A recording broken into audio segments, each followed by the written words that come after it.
Yes guys, you heard it right. It's about... Hey gorgeous people, it's me again, Paul G, and this is my channel.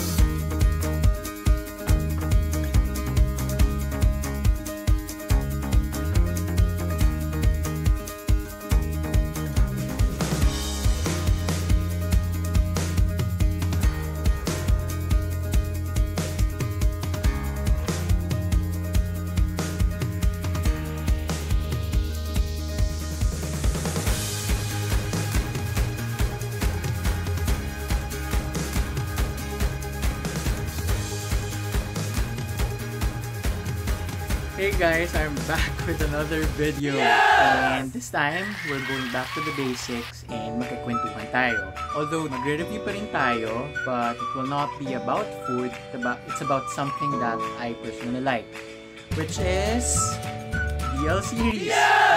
Yes, you heard it right. It's about BL Series, but it's not coming from the usual Thailand or like the others na meron ng existing, which is Taiwan, China.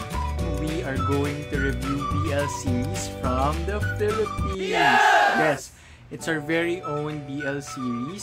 So after gazillion years, meron ng Philippines has its own series, and it's actually not just one, but we have a lot na na-release this time. Actually, during the quarantine period. So I'm kind of excited, and as you know, BLs are quite popular rather in Thailand, and I'm really happy na this time Philippines, mga Filipino producers decided to create their own special. Well, siguro na-trigger sila because of the popularity ng Together series here in the Philippines. Although it's another discussion, I was so disappointed sa ending nila. But yeah. So far, meron tayong 3 series na showing sa Philippines. So first, we have yung Sakristan. Second would be Hello Stranger. And then third would be Gameboys. So we'll be reviewing it one by one. Judge it based on my preference, I guess. And kung nakakilig ba siya, kung feel good ba siya. How were the actors? Or husgahan natin is based on my own opinion. Siguro how I perceive the series. Kamusta yung acting ng mga characters, ng mga actors, how was the story, yung plotline and all. So, I guess we can start. So, for the first series, we will be discussing about Sakristan. So, Sakristan is actually written and directed by Daryl Yap and produced by Vincentiments and Viva. So, these are actually the same people who created and produced the movie Jowa, which starred Kim Molina. The plot of the series is about 2 students who kind of like fell in love with each other. The first student is parang bagsakin or like a cheater and all, and then the other one is Sakristan, someone who is serving the church. The stars of it are actually not sikat or they're kind of newbies. Yung name, sorry, hindi ko na sila, I have to check. Henry Villanueva, and the other one is Christian Pusing. Plot-wise, okay naman siya. Siguro kasi I'm just kind of umay lang of the students because most of the Thai series are revolving around, you know, those kind of plot na parehong students. But yeah, I mean, siguro they put the twist nga of having someone as a Sakristan or someone's serving the church, and then the other is bagsakin. And then actually the series gives me the vibe of an indie film sa Philippines. I don't know, I mean, I'm really not feeling the usual series, or probably because I'm kind of used of like yung very nice produced series. So medyo that's kind of off at first. But you know, as the show progresses, it kinda parang it's growing on me. Parang, what can I say? I can compare it to parang a very good school project, yun yung dating sa akin. And actually, yung mga actors, medyo kailangan pa ng siguro ng mga workshop and all. Kasi it's a bit cringy for me. So, I'm solely judging it based on the 4 episodes that I've watched. I think the first 2 episodes, medyo, hindi ako convinced with their acting. But, fortunately, yung mga supporting characters, medyo episode 3 and episode 4, nag-build up siya. And yung humor, medyo nakukuha ko na. Tapos yung mga punchlines, dumadating na siya. So, let's give it a chance for the whole series. I mean, kaka-start pa lang naman. Although, yun nga, there's a lot of room for improvement. Overall, I think it has a lot of promise. But it's also there's a lot of things that they can improve on. So, I think yung final verdict ko for Sakristan, overall, Story, actors, plot-wise, I'm giving it 3.5 stars out of 5. Yeah, that's my personal taste. So the second series that we're going to discuss or review is Hello Stranger. So Hello Stranger is directed by Peterson Vargas and it's produced by Black Sheep and ABS-CBN. Right now, it only has 1 episode. It actually premiered last Wednesday. And the show stars si Tony Labrusca. Hello, Tony Labrusca. And then JC Alcantara. Well, since it's produced by ABS-CBN, it's kind of sikat, I don't know, for me. Because alam niyo naman how ABS-CBN works in terms of marketing and all. So, medyo popular siya. And kahit isang episode pa lang. Tapos, yung mga actors din nila are kind of, well, some of them are already part of the mainstream media.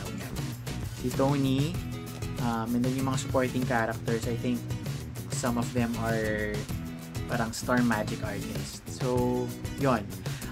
Plot-wise, it's kind of similar then, but they started with group of freshie students na nagkaroon ng online quiz. Because, well, I think since it's the setting is during the quarantine period, they are using yung online media. So, may quiz night and then there's a jock who joined, which is si Tony Labrusca. And since he's a jock, student athlete, it's not his thing, yung so kind of paduwi daw. Eventually, galit na galit si JC kay Tony. But then, all of a sudden, biglang tumawag yung prof nila saying that they have a project in literature. And then JC, who's a top student, will be paired up with someone na medyo bagsakin.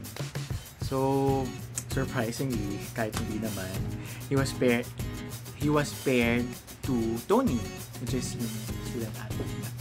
And then, yeah, from there, mag-uumpisa yung story nila. So, it's not really unique, but given the scenario that we have, I think we can deal with it, so. And acting-wise, I don't know, I mean, syempre isang episode pa lang, so we can't really judge. But kung based lang sa first episode, the first part is kind of like a snooze fest for me. Pero yung eventually, yung nag-pick up naman siya. Ng pacing. Siguro overall, I mean, it has a lot of promise then, similarly with Sakristan, but it's kind of like, siguro since it's produced by ABS, medyo mataas yung budget nila on this series. So, yeah, I mean, overall, I can give it 4 out of 5.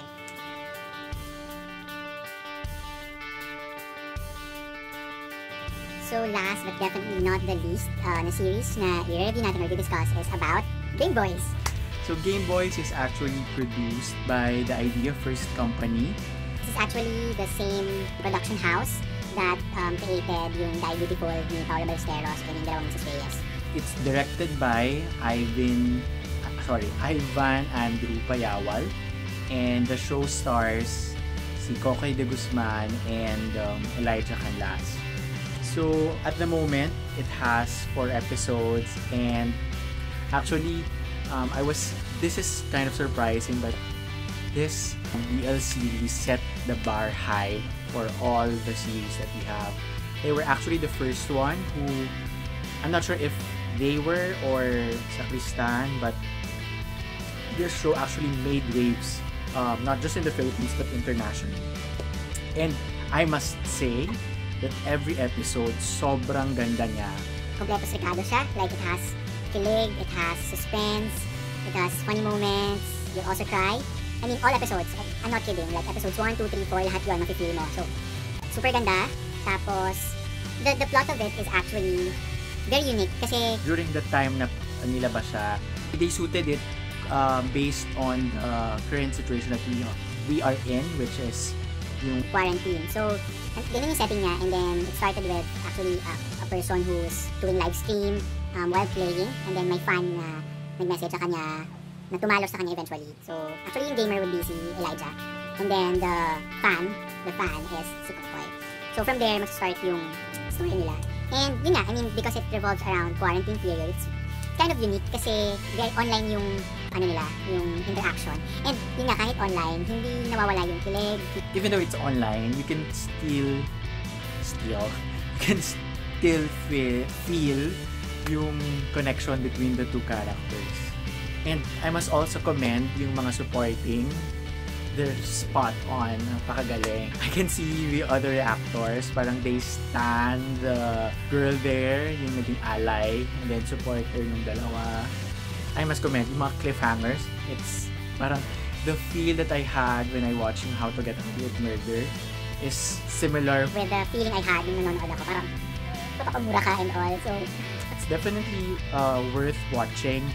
I must say that this series can be compared to the other series that we have. Although generally, Pinoy BLs are like shorter than the usual kasi mga usual Thai BL series, like the teleserye that we have in the Philippines. But this, mga nasa 40 minutes per episode, or yung mga Korean na nila. But for the BL series that we have, very short siya, mga 15 to 20 minutes yung per episode. But it's not about the length of it, but yung quality, yung content, it's definitely worth it. The rating pala for Gameboys, so I'll definitely give it 5 out of 5. It's the best BL series so far that we had. I recommend that you guys watch the videos. So I will. By the way, I'm filming this Friday, so later tonight, magkakaroon na ng episode 5. So I'm excited.